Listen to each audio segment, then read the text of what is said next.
अमरावती शहरातील वाहतूक कोंडीची गंभीर समस्या लक्षात घेता जुन्या रेल्वे उड्डाणपुलाच्या पुनर्बांधणीचे काम तातडीने सुरू करण्यात यावे अशी मागणी विधान परिषद सदस्य आमदार संजय खोडके यांनी राज्य विधिमंडळाच्या पावसाळी अधिवेशनात केली। अमरावती शहरातील प्रमुख मार्गांना जोडणारा रेल्वे उड्डाणपूल सन 1963 मध्ये बांधण्यात आला होता। मात्र सुरक्षिततेच्या कारणास्तव हा पूल पूर्णपणे वाहतुकीसाठी बंद करण्यात आला आहे।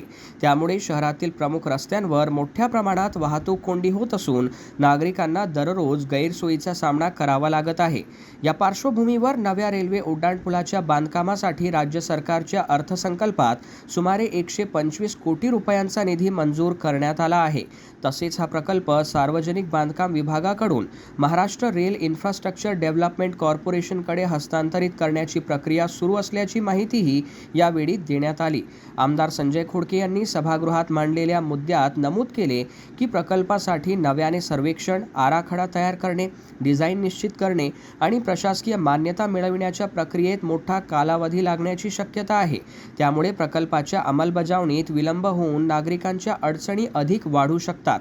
यामुळे सार्वजनिक बांधकाम विभाग आणि संबंधित यंत्रणांनी समन्वय साधून आवश्यक प्रशासकीय प्रक्रिया तातडीने पूर्ण कराव्यात।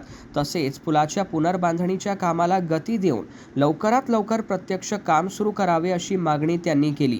अमरावती शहराच्या वाहतूक व्यवस्थेसाठी हा पूल अत्यंत महत्त्वाचा असल्याने प्रकल्पाच्या कामाला वेग मिळावा आणि नागरिकांची वाहतूक कोंडीतून सुटका व्हावी अशी अपेक्षा शहरवासियांकडून व्यक्त केली जात आहे। संजय खोडके, अमरावती शहरातील प्रमुख मार्गांना जोडणारा 1963 मध्ये बांधलेला जुना रेल्वे पूल सुरक्षेच्या कारणास्तव पूर्णपणे बंद असल्याने शहरात प्रचंड वाहतूक कोंडी होत असणे, या पुनर्बांधणीसाठी अर्थसंकल्पात 125 कोटी रुपयाचा निधी मंजूर झालेला असणे, सार्वजनिक बांधकाम विभागाने पुलाची डिझाईन अंदाजपत्रक तयार करून निविदा काढण्याची संपूर्ण तयारी केली असताना अचानक हे काम महारेल संस्थेकडे वर्ग करण्याचे आदेश निर्गमित झाले असता आता स्तरावर महारेलकडे हस्तांतरित केल्यास नवीन संरक्षण, डिझाईन, प्रशासकीय मान्यता या प्रदीर्घ कालावधी जाऊन प्रकल्प रेंगाळण्याची दाट शक्यता निर्माण असणे, सदर प्रकारचे काम सार्वजनिक बांधकाम विभाग अमरावती यांच्याकडेच